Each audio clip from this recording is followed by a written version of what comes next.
Bismillahirrahmanirrahim. Assalamualaikum warahmatullahi wabarakatuh. Alhamdulillahirabbil alamin. Asyhadu an la ilaha illallah wahdahu la syarikalah wa asyhadu anna Muhammadan abduhu wa rasuluhu la nabiyya ba'dah. Allahumma salli wa sallim wa barik ala sayyidina Muhammadin wa ala alihi wa sahbihi wa bawalah. Allahumma arinal haqqa haqqan warzuqna ittiba'ah wa arinal batila batilan warzuqna ijtinabah. Rabbi israh li sadri wa yassir li amri wahlul 'uqdatam min lisani yafqahu qawli. Rabbi zidni ilma warzuqni fahma. Puji syukur tak jemu-jemunya kita panjatkan kehadiran Allah Subhanahu wa taala.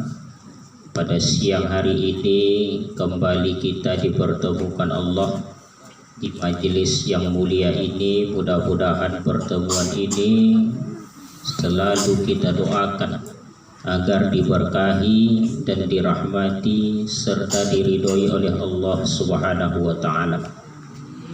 Kemudian salawat dan salam juga tak jemu-jemunya kita hadiahkan kepada junjungan kita Nabi besar Muhammad sallallahu alaihi wasallam. Mudah-mudahan dengan memperbanyak salawat insyaallah harapan kita menjadi umat yang mendapatkan syafaat di yaumil akhir kelak. Amin ya rabbal alamin. Ibu-ibu, para jamaah yang insyaallah dirahmati Allah Subhanahu wa taala. Adapun yang hendak kita bahas pada kesempatan ini adalah tentang adab bertamu. Kita salah satu bukti orang yang beriman kepada Allah adalah bagaimana seseorang memuliakan tamunya. Man kana yu'minu billahi wal yaumil akhiri falyukrim dhaifah.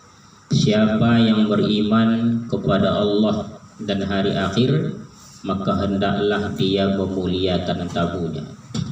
Tetapi sebelum orang memuliakan tamu, maka pertama sekali adalah tamu yang harus terlebih dahulu mengedepankan adab ketika bertamu.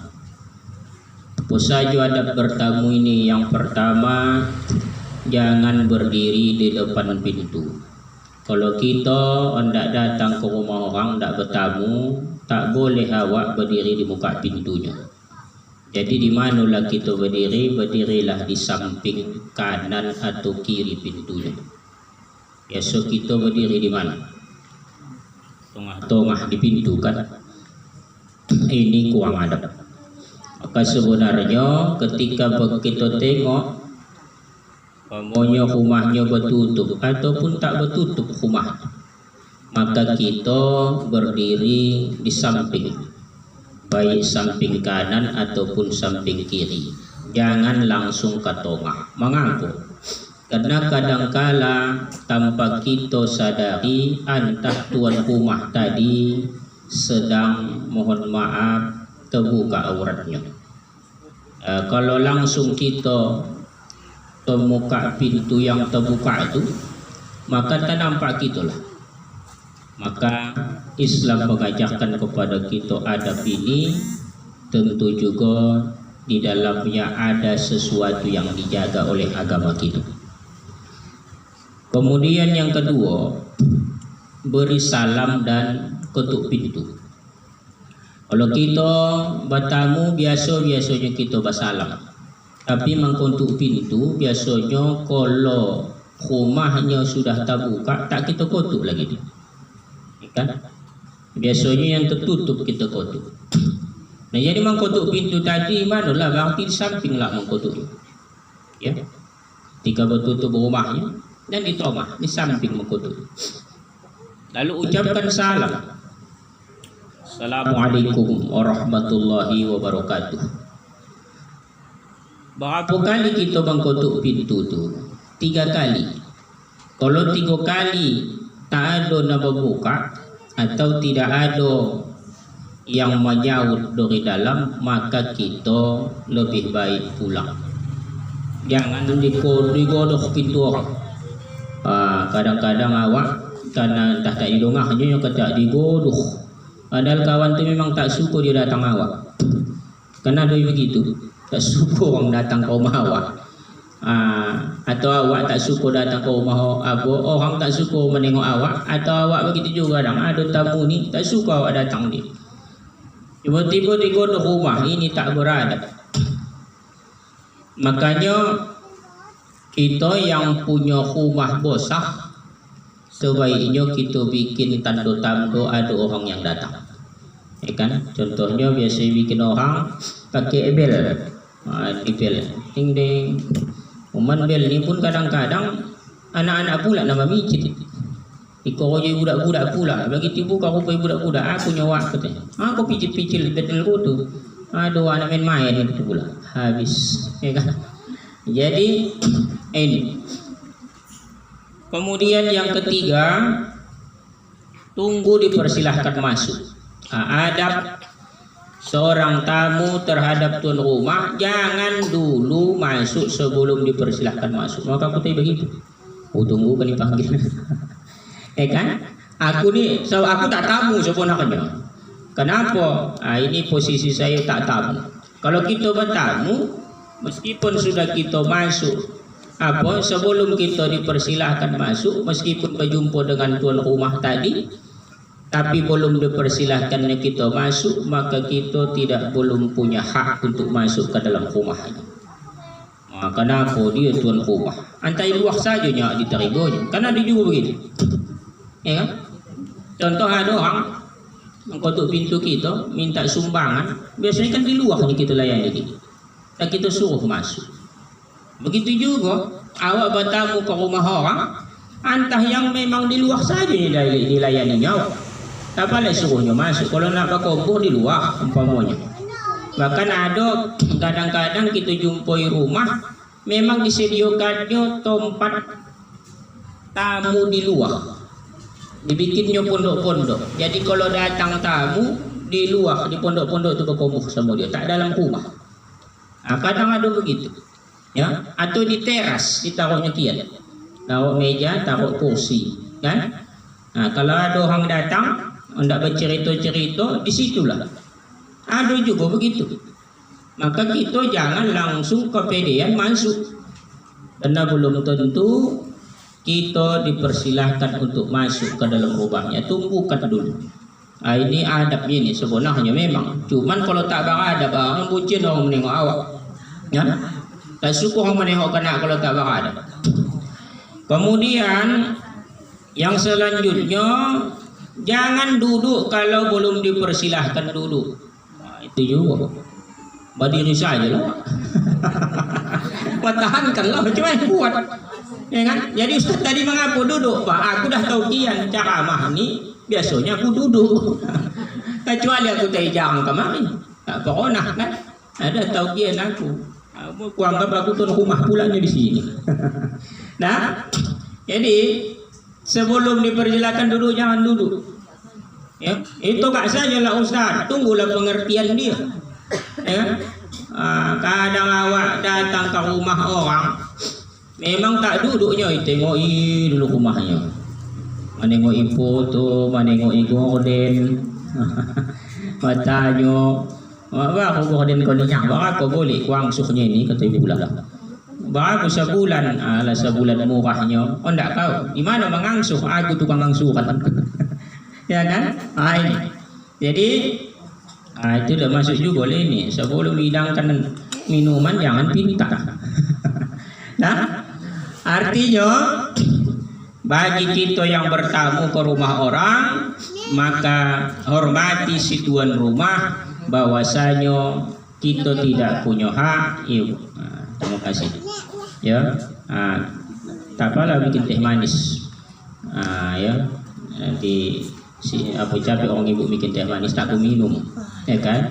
Jadi untuk berikutnya tak usah pula bikin teh manis, ya putih saja. Nah, tapi orang ibu bayar dah.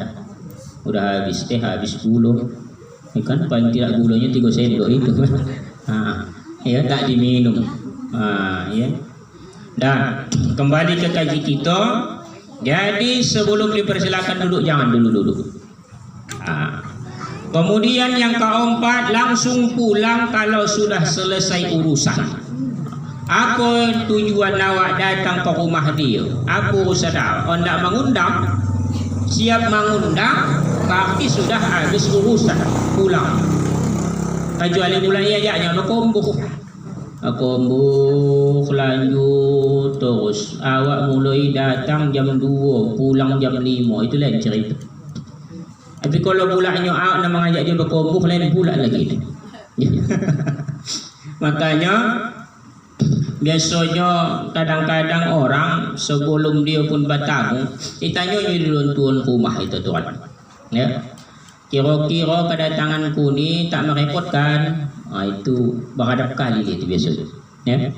Pulaknya aku tak tahu lah, yang penting datang aku, kau terima tak kau terima, kau lah itu. Datang saja itu. Ya kan? Ini kalau sudah siap urusan langsung pulang.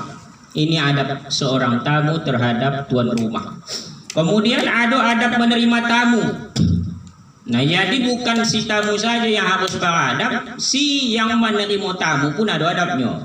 Pertama, menjawab salam dan menyambut tamu. Ini kadang-kadang ya bukan tak disambut tamu itu Ustaz, tapi awak di dapur, cuman nak menyambutnya suruh saya lah masuk. Waalaikumsalam, masuklah masuk, ketawa. Itu masalah pengertian.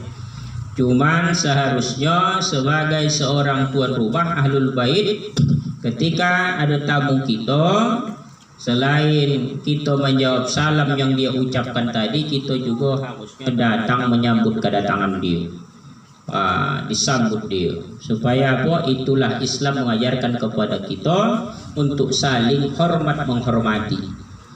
Dia punya adab datang ke rumah kita sebagai bentuk kehormatan dia kepada kita. Kita pun datang untuk menjemput dia di muka atau menyambut dia di muka pintu sebagai bentuk penghormatan kita kepada tamu yang datang. Kemudian yang kedua, menghidangkan makanan dan minuman tanpa memberatkan tuan rumah. Jangan pala ibu borat-borat bonang sampai-sampai kita mengutang gara-gara tamu. Ini kurang bagus. Ya. Datang tamu awak, sogan awak. Apa nang ado di awak itulah hidangkan. Jangan pala sogan-sogan. Kadang-kadang cakap gitu kan, paham-pahamlah kamu yang inilah yang ada yo, makanlah. Kalau soda pun tolan, kalau tak soda pun diam saja. Iya, kadang kita ni menghina makanan ni lah. Ya, ibu-ibu, kita tak boleh menghina makanan. Salah satu adab makan, tidak boleh menghina makanan. Ondak sodap, tak sodap, jangan dihina. Makanya kita, Rasulullah mengajarkan sama kita, Rasulullah, dia seumur hidupnya, Rasulullah tu ada makanan yang tak disukainya, ada. Pernah satu ketika Rasulullah dihidangkan makanan yang tak pernah dimakan Rasul. Ada satu jenis hewan namanya dob. Dob ini sejenis biawak, tapi bukan biawak, boleh dimakan. Ya, kadal. Nanti kalau ibu-ibu penasaran, tengok YouTube, buka, ketik di situ DHOB, timbullah itu binatang macam biawak, tapi beliau lebih kocik dari biawak. Nah, dob ini dihidangkan di hadapan Rasulullah. Rasul tak memakannya, Khalid bin Walid memakan. Dimakan Khalid bin Walid. Ya, lalu Rasulullah tak melarang, berarti halal dob itu. Asalkan tak dilarang Rasul, berarti boleh. Kalau tahu Rasul, meskipun tak dimakan Rasul atau tidak dicakapkan halal atau tidaknya, asal diam dia berarti boleh. Nah, dimakan Khalid bin Walid. Lalu ditanya kepada Rasul, kenapa tak dimakan Rasul? Kata Rasulullah, jawabannya apa? Jawaban Rasulullah, tak ada makanan begini di tempat kami. Itu jawaban Rasul. Tak ada daerah kami binatangnya ni. Tak ada makanan begini daerah kami. Jadi kita pun begitu. Macam mana tak ada Ustaz? Ni kasihkan ke dia lontong. Atau mungkin tak ada lontong di daerah Tanjung Balai kan? Artinya Rasul tak menghina. Jadi tak soda pun makanan yang dihidangkan itu, ya sikit ya kita larikan kaji gitu. Tak soda pun dia jangan dihina, cukup. Udahlah. Kalau umpamanya dikasih orang kita yang tak suka kita, ya cukup katakan saja, ya tak bisa ku makan, dah. Atau macam inilah teh manis ini kan, mohon maaf tak bisa saya minum, dah. Kemudian pemain makanan jangan dihina. Kadang-kadang awak mau pula membanding-bandingkan. Ini kurang bagus ini Bibi. Membandingkan maka masakan yang sipolan dengan sipolan, tapi mengejek masakan yang tak enak itu. So dah masakan dia itu. Anak pandai lagi aku masak dari dia. Ini tak boleh. Ya. Atau kadang-kadang mohon maaf, saya pernah mendengar orang, ya makan mohon maaf ini bukan mengejek bubur ya. Adalah bubur, tak saya sebut bubur apa namanya, ya. Ada orang makan kan, lalu datang kawannya bercakap, ini nampak saya makan bubur nih juga. Yang mana lah mau makan bubur begini dah. Aku kalau makan yang tak bayang aku muntah kucing, betul pula. Akhirnya kawan tu nak suku ubah jadi gigi, ya.